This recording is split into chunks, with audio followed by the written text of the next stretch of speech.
펫코노미라는 말 들어보셨나요? 반려동물의 펫과 경제를 뜻하는 이코노미가 합쳐진 건데요. 반려동물 관련 경제 활동을 의미합니다. 이렇게 반려동물을 키우는 인구가 늘어나면서 관련 시장도 빠르게 성장하고 있습니다. 2017년 반려동물 시장은 2조 3,322억 원 규모였는데 2027년에는 6조 55억 원으로 10년 동안 3배 가까이 증가할 것으로 전망되고 있습니다.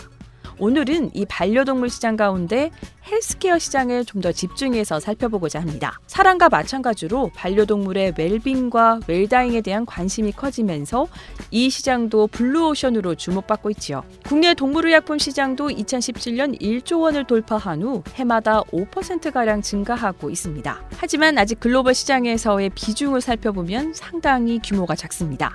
2020년 기준 전 세계 동물의약품 시장 규모는 400억 달러, 우리 돈으로 약 48조 원에 달하는데요. 우리 시장은 아직 1조 2,300억 원 규모, 약 2.5% 수준입니다. 국내 시장이 작긴 하죠. 그런데 여기에는 숫자의 함정이 있다고 하는데요.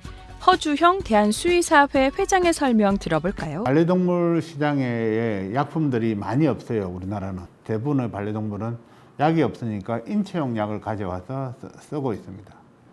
그 인체용 약은 동물약에 포함이 안 되잖아요. 저희들이 병원에 쓰는 약의 80%가 인체용 약인데, 규모가 작은 국내 동물 의약품 시장, 이마저도 글로벌 기업들이 장악하고 있는 상황입니다.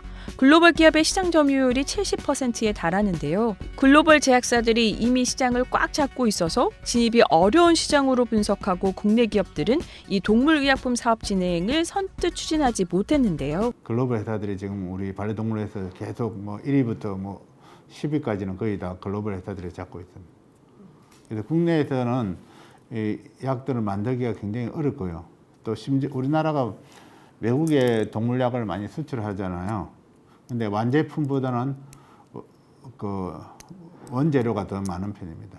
최근 반려동물을 키우는 인구가 늘어나면서 앞으로 펫헬스케어 시장도 빠르게 성장할 것으로 전망되면서 국내 기업들도 시장 진출을 노리고 있습니다. 의약품을 만들면서 쌓은 기술력으로 비교적 짧은 시간을 투자해 매출을 올릴 수 있는 캐시카우로 키울 수 있다는 판단에서죠. 종군당그룹 계열사인 경보제약부터 녹십자 랩셀, 동국제약 등이 동물의약품 사업에 시동을 걸었습니다. 중요한 부분은 시장 진출 전략, 틈새 시장을 어떻게 잘 노리느냐인데요. 일단 국내 기업들은 펫헬스케어 시장의 스펙트럼이 넓어지고 있다는 점을 주목하고 있습니다. 재미있는 사례 함께 볼까요? 반려동물의 유전병을 집에서 탈구로 손쉽게 검사할 수 있다는 거 아시나요? 이렇게 반려동물의 구강 상피세포를 채취해 전용 용기에 담아 연구소로 보내면 2주 뒤에 애플리케이션을 통해 결과를 확인할 수 있습니다. 반려견의 백내장과 퇴행성 관절염 등 24종의 유전질환뿐만 아니라 고양이의 망막 위축증 등 4종의 유전질환 위험성을 분석해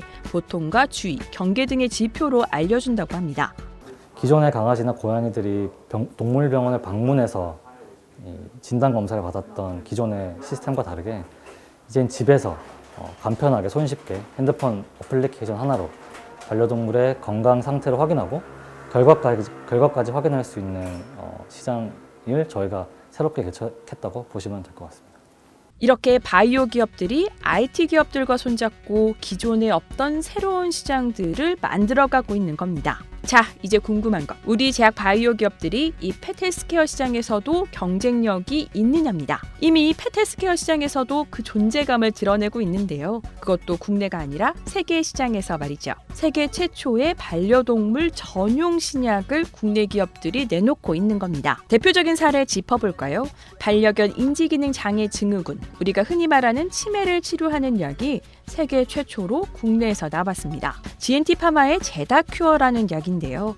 반려견 치매 치료제 그거 있었던 거 아니야? 라고 생각할 수 있는데 치매 증상을 완화해주는 약은 있었습니다. 하지만 반려견의 인지기능과 활동성 자체를 개선해주는 약은 세계 최초입니다. 사실 이 약물은 사람 알츠하이머 치매 치료제로 개발되고 있는 약인데요.